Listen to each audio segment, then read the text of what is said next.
This week, we've got some brand new Horus Heresy reveals that I'm very hyped about. We're going to talk about some previews that Darktide has given us of what I think the story might be in the game, and we have some brand new Warhammer Magic the Gathering cards to take a look at. So this and more in this week's Hobby News. I'm Angela, you're watching Hobby Night. Now let's get to it.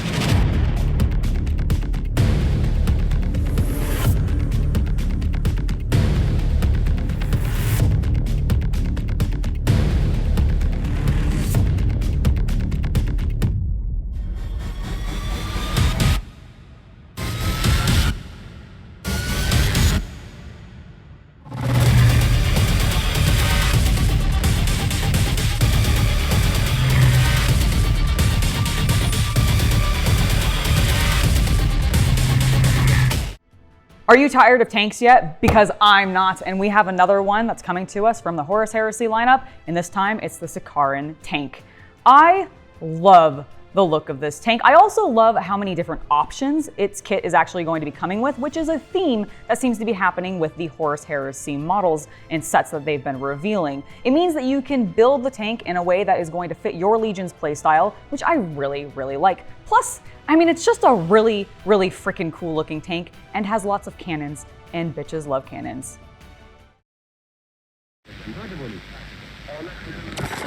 Morning, sir. Morningstar, respond and confirm. This is Wormwood. I am hearing unverified chatter of a contagion outbreak in Tertium Hive. Several levels have been locked down without explanation, and the Troop dispersal, troop dispersal. Stand by for revised orders.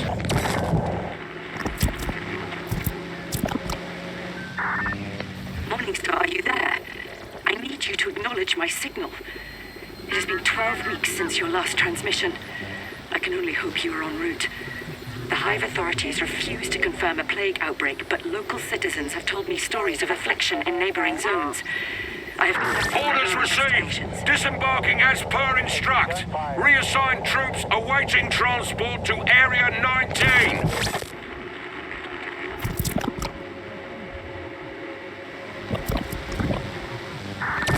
I have visited a nearby zone where I found an aid station and spoke to a medic. She was too afraid of censure to verify specifics, but she told me that the plague does not respond to standard curative treatments. I fear, therefore, the malady may have some component of the warp, and thus it is vital.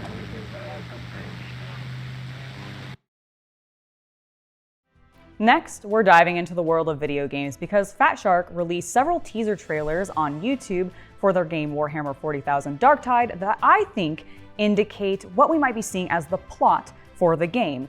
In these transmissions, we are getting vox communication between Wormwood, what I think is an Inquisitional agent who's trying to reach her handler, Morningstar, but is unable to. She's trying to report that she's found activity of cults, as well as just a lot of chaos, and even a plague that seems to be tied to the warp because it doesn't seem curable by normal means. But she's unable to reach her handler. I think her handler might be directly her Inquisitor, and either that this person is going to be dead, or perchance betraying us and possibly the boss in this game. And what I imagine is actually going to happen is we as the players are going to encounter this agent and we're going to be helping her try to get rid of whatever plague has infested the Hive, which I think is really cool because that means we're obviously going to see more Nurgle stuff, which I absolutely love.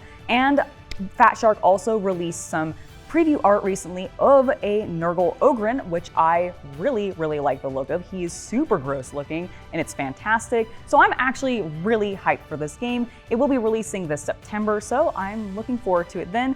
Let me know if you're interested in playing this yourself.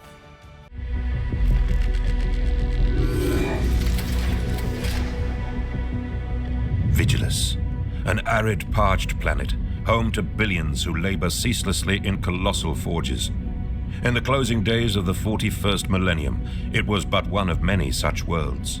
Then, The Great Rift sliced a nigh impenetrable chasm across the galaxy.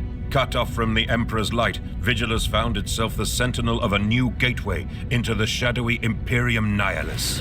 The planet now sits at one end of the Nakmund Gauntlet, one of the few stable routes through the rifts, churning madness. It is a priceless link between the Imperium's worlds, its loss unthinkable.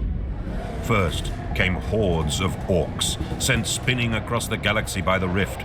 Their frenzied attack plunged the planet's defenders into disarray. Insidious gene-stealer cults of the Pauper Prince began to surface, unwilling to lose their day of ascension to the green tide. As the conflict spread, Space Marines from countless chapters arrived to aid the embattled Castellans of the Rift, with Chapter Master Marnius Calgar rallying the Defenders' fractured command.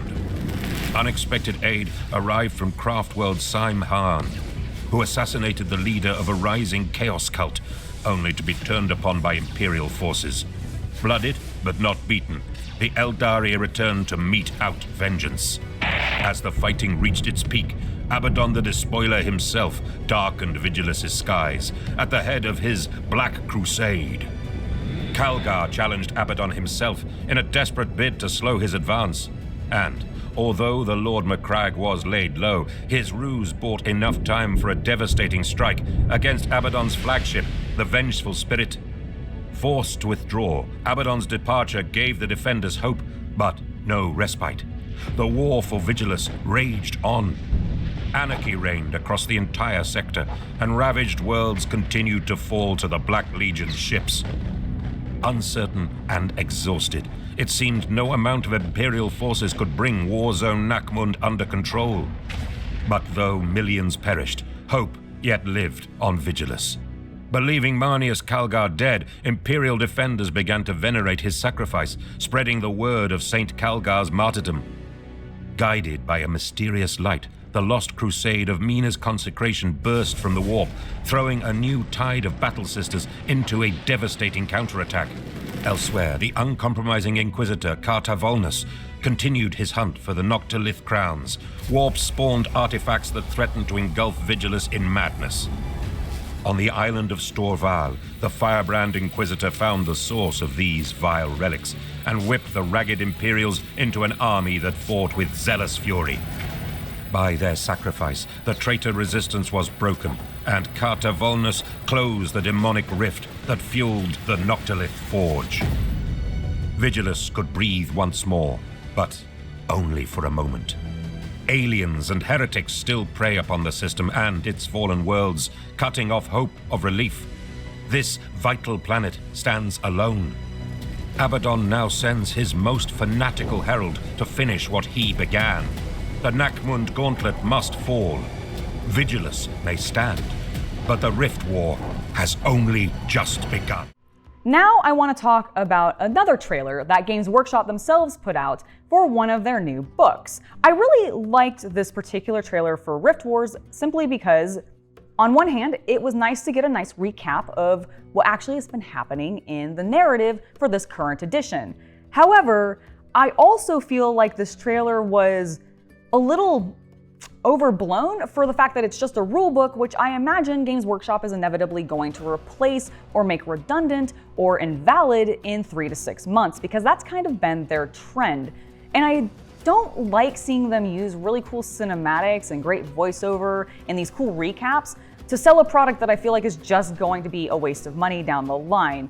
I don't know about you guys, but it's just been one of those things that's been bugging me as we continue to see more and more of these small little rule books come out, hearing about how people get really hyped about the rules in them, and then later disappointed because either they get a new codex or another new rule book comes out and basically replaces those rules that were in the one that they just got.